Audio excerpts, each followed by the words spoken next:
So Jai Hind to all the defence aspirant. आज आपके सामने काफ़ी इंपॉर्टेंट वीडियो है हर उस एयरफोर्स अग्निवीर स्टूडेंट के लिए जिन्होंने ऑलरेडी एप्लीकेशन फॉर्म को भर दिया है और अगर नहीं भरा है तो जल्द से जल्द अपने फॉर्म को आप फिलअप करें। आज के वीडियो खास आपके लिए इसलिए होने वाला है बिकॉज आपके पास करीब 3.5 महीने का समय बचा है खुद को पूरी तरह से फेज़ 2 के लिए प्रिपेयर करने के लिए। पिछली बार जो मैक्सिमम गलतियाँ हुई थी कैंडिडेट से वो इसलिए हुई थी बिकॉज फेज़ 1 के रिजल्ट आने के बाद और फेज़ 2 की शुरुआत में सिर्फ मैक्स टू मैक्स उनको 10 दिन का ही समय मिला था। सो जो कैंडिडेट पहले से तैयार नहीं थे उनका वहाँ पे सिलेक्शन नहीं हो पाया और उनको बुरी किस्मत ही कह सकते हैं कि उनको वहाँ पे मौका नहीं मिला खुद को प्रेजेंट करने का। इस बार भी हम कहीं ना कहीं एक्सपेक्टेशन रख सकते हैं कि बहुत ज़्यादा टाइम आपको अगेन फेज़ 2 के लिए नहीं मिलेगा। सो जो भी सीरियस कैंडिडेट्स हैं जिनका सपना है उस नीली यूनिफॉर्म को अपना करने का, वो अभी से तैयारी शुरू कर दें अपने फेज़ 2 की।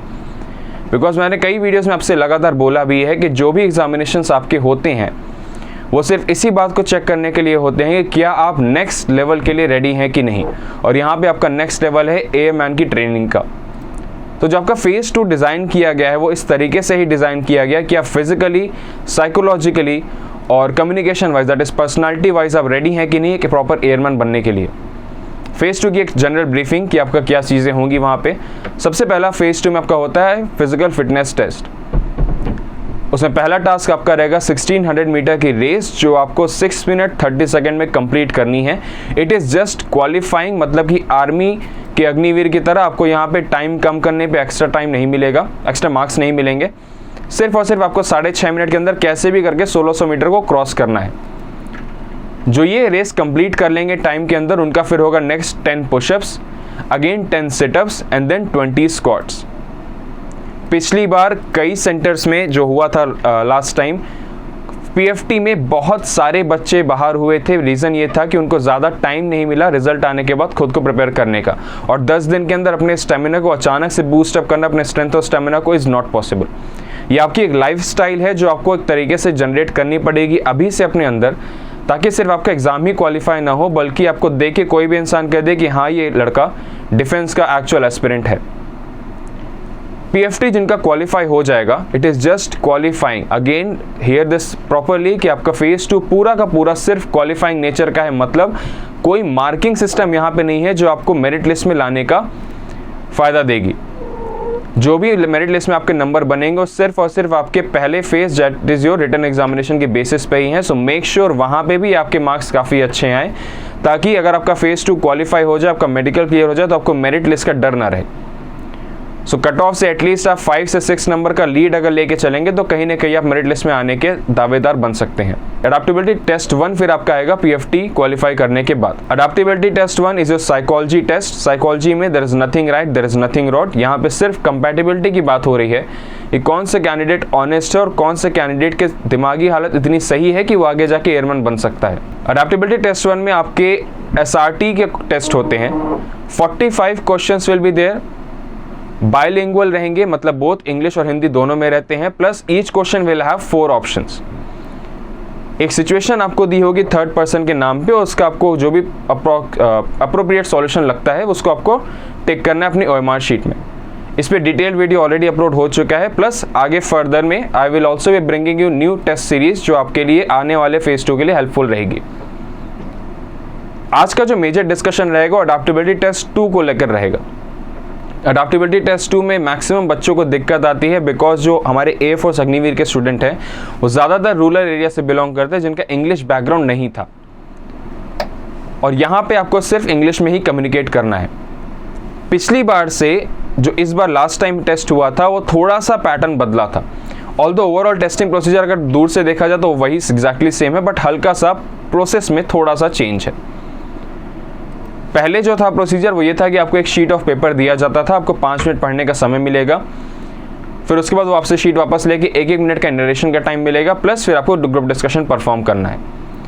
अभी क्या होता है कि instead of giving your sheet of paper वो आपको एक ब्लैंक शीट ऑफ पेपर देंगे और जो टॉपिक आपको बताना है वो उसको नरेट करके सुनाएंगे।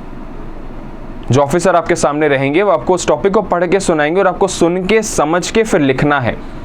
मतलब कि आपकी इंग्लिश का सिर्फ और सिर्फ अंडरस्टैंडिंग ही नहीं, आपकी listening ability, understanding ability as well as reasoning ability का भी साथ में टेस्ट हो रहा है कि आप इंग्लिश को समझते कितना है। जैसे वो बोल रहा है आपको रफ शीट ऑफ पेपर जो आपको मिली है उसमें आपको खुद का नोट्स बनाते जाना है, बुलेट पॉइंट्स लिखने हैं। बुलेट पॉइंट्स लिखने के बाद फिर वो आपको 10 मिनट का समय देंगे, उसी बुलेट पॉइंट्स को मिला के आपको एक पैराग्राफ लिखना है। जो आप नरेशन करते थे वो अब आपको लिख के देना है अपने वर्ड्स में। उस शीट को सबमिट करने के बाद फिर आपका ग्रुप डिस्कशन स्टार्ट होगा। कहीं कहीं पे नरेशन भी हुआ था, बट मैक्सिमम केसेस में शीट प्रोवाइड करने के बाद आपका ग्रुप डिस्कशन स्टार्ट होगा। ये था रफली प्रोसीजर कि आपका फेज 2 में क्या क्या होगा। आगे हर एक स्पेसिफिक फेज के लिए, हर एक स्पेसिफिक टेस्ट के लिए I will be bringing many videos, but फिलहाल आज का जो वीडियो खास रहेगा वो आपके लिए इसलिए रहेगा कि आप इन बचे हुए 3.5 महीने में अपनी इंग्लिश कम्युनिकेशन पर भी कैसे वर्क करें साथ ही साथ। सो अगर बात करें इंग्लिश कम्युनिकेशन पे वर्क करने की, तो इस वीडियो को मैं 2 पार्ट में तोड़ रहा हूँ। पहला ये कि आप कम्युनिकेशन की प्रैक्टिस कैसे करेंगे बचे हुए 3.5 महीनों में। दूसरा ये कि जब आप जीडी की प्रैक्टिस करेंगे या जीडी परफॉर्म करेंगे कहीं पे भी खुद के टेस्ट के लिए, तो वहाँ पे आपको किन बातों का ख्याल रखना है। तो फर्स्ट पार्ट की अगर हम बात करें कि how to develop English communication effectively in the next coming 3 months, इसका सिंपल सा एग्जांपल है, instead of going to technicality कि आप इंग्लिश ग्रामर के रूल्स कैसे पढ़ेंगे, सारी चीजें definitely they are important, but फिलहाल we should practice more on the practice part. The reason is that कि यहाँ पे they are not looking for fluent speakers, they are looking for person who can actually express themselves in the English language. So यहाँ पे जिस तरीके से आपने हिंदी सीखी थी अपने बचपन से, वो सिर्फ ये था कि आपने कोई हिंदी स्पीकिंग की क्लास नहीं करी, फिर जो भी नेटिव लैंग्वेज आप बोलते हैं वहाँ पे आपने सिर्फ एनवायरमेंट को परसीव करके अपने 5 सेंस से अपने हिंदी को सीखा। In the same way we will use your 5 senses to develop your English communication. The first sense is your eye. आँख, जो 5 सेंस आई हो आपको पता है कि your eye, ear, nose, mouth and touch. So we will use these 5 senses to develop your communication. The first sense is your eye. आंखों का आप यूज करेंगे बाय रीडिंग इंग्लिश कंटेंट। आप अच्छे खासे कंटेंट को पढ़ सकते हैं। इंटरनेट पे you will find variety of content. Major girls की क्लासेस की ब्लॉग्स वेबसाइट है, there also you can find plenty of content regarding the narration part. So वहां से आप कंटेंट को डाउनलोड करें या फिर नेट पे ही खुद को पढ़ें। काफी जीडी टॉपिक्स आपको नेट पे वास्ट एरियाज और टॉपिक्स हैं। अगर वो नहीं करना है then you can just directly go to current affairs, because current के ही टॉपिक जो जनरली चलते हैं वो आपके लेक्चर में मोस्टली आते हैं, या फिर जनरल सोशल टॉपिक्स भी आप उठा सकते हैं। But read as much content as possible, because पढ़ने के बाद आपको ये अंदाजा लग जाएगा कि अपनी बातों को किस तरीके से प्रेजेंट किया जाता है ताकि सामने वाले को मेरी बात समझ में आ जाए। So first sense is your eye, that you now know how to use it. Second sense is your ears, आपके कान। So for that you need to listen to as much English content as possible. वहाँ पे you should start listening to documentaries. You can start listening to commentaries, या फिर जो भी जहाँ पे भी आपको English songs can also work, English movies can also work, जहाँ पे आपको सुन के ये बात समझ में आ जाए कि how to pronounce a certain English word. Best way is that if you are preparing for current affairs, you can watch current affair videos on YouTube. But those current affair videos only where they are communicated in English language, because then you will get to know how to actually speak a certain word, how to pronounce a certain word, because कई बार words को लिखना, कई words को पढ़ना आता है, but बोलते time हम गलत तरीके से pronounce करते हैं। प्लस जो मेजर दिक्कत आती है एयरफोर्स अग्निवीर कैंडिडेट्स में ये है कि आपका एक्सेंट मतलब जिसको बोली कहते हैं। Like suppose if you belong to Bihar और UP, western side of UP और ईस्टर्न साइड ऑफ यूपी, या फिर आप हरियाणा से बिलोंग करते हैं, फिर किसी भी देश के कोने से बिलोंग करते हैं, वहाँ की बोली का एक तरीका अलग है। भले ही वो इंसान हिंदी में बोल रहा है फिर इंग्लिश में बोल रहा है, बट उसके बोलने के तरीके से यू कैन एक्चुअली टेल कि वो किस एरिया से बिलोंग करता है, तो उसको एक्सेंट कहते हैं। और इसको कुछ खास अच्छा नहीं माना जाता if it turns to neutral way of communication. So you should also work on your accent, the way you speak it has to be neutral. तीसरा पार्ट आता है आपका टच का। Third sense is your touch, मतलब कि you should start practising writing. Write as much as English content, जो भी आपने पढ़ा है, जो भी आपने सुना है करंट अफेयर, उसको आप अपने वर्ड्स में लिखना शुरू करें। लिखने से आपका फायदा ये होगा कि कई बार बोलते time if you are not forgetting some word, कि यहाँ पे कौन सा वर्ड यूज होगा, आई एम फॉरगेटिंग, अक्सर ऐसा लोगों के साथ हुआ है। बट अगर आप उसी चीज़ को लिख के आ रहे हैं तो डेफिनेटली आपके दिमाग में, आप लिखते टाइम भी रुकेंगे बट आप फिर उसको गूगल पे सर्च करेंगे, देन एक बार आप उस वर्ड को प्रॉपरली यूज़ करेंगे तो उसके बाद से आपके दिमाग में, सबकॉन्शियस माइंड में वो वर्ड फीड हो जाएगा कि जब भी सेंटेंस इस टाइप का बनेगा तो मुझे इस वर्ड को यहाँ पे यूज़ करना है। So writing will also help you improve your way of communication through writing, और अब आपके फेज 2 में एक पार्ट आ चुका है उस वर्ड को लिखने का। तो अगर आप लिख के प्रैक्टिस कर रहे हैं तो कहीं ना कहीं आप फेज 2 के अडेप्टेबिलिटी टेस्ट 2 की तैयारी भी अच्छी खासी कर रहे हैं, बिकॉज वहाँ पे भी आपको कंटेंट सुन के लिखना है। Then we talk about the fourth sense, that is your mouth.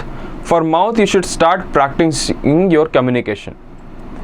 किसी शीशे के सामने खड़े हो जाएं, जो चीज़ आपने पढ़ी है, जो कंटेंट आपने सुना है और जो कंटेंट आपने खुद के वर्ड में लिखा है, उसी को आप शीशे के सामने खड़े होकर बोलना शुरू करें।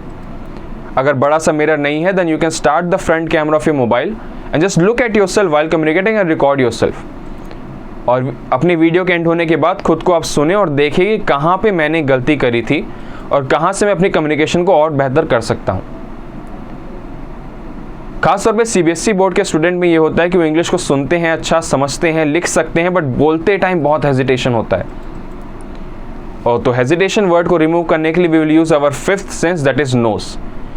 नोज इस वर्ड को मैं इसलिए यूज कर रहा हूँ because there is a old cliche that says कि we can smell the fear. और अमेरिकन साइंटिस्ट ने शो भी किया था by experiment done on the bungee jumping. Bungee jumping I hope you know कि आप बड़े से प्लेटफॉर्म पे रहते हैं, आपके पैर में एक रस्सी होती है इलास्टिक, और आपको वहाँ से जंप करना पड़ता है, और वो काफ़ी हाई प्लेटफॉर्म होता है। तो वहाँ पे स्टडी ने ये शो किया था कि हमारी बॉडी सर्टेन केमिकल रिलीज करती है व्हेन वी आर स्केर्ड। सो आपको अपने डर, अंदर का वो जो डर है, जो हेजिटेशन है इंग्लिश स्पीकिंग का, वो कहीं ना कहीं दूर करना पड़ेगा काफ़ी ज़्यादा प्रैक्टिस के बाद। And practice makes a man perfect, and you cannot develop communication if you're not communicating with certain person or with yourself in front of a mirror. So practice and practice as much as possible, because that will actually remove the hesitation and bring the comfort level with you in the English language that is actually required for the defense force. बहुत ज़्यादा high language के word, high level के word नहीं चाहिए।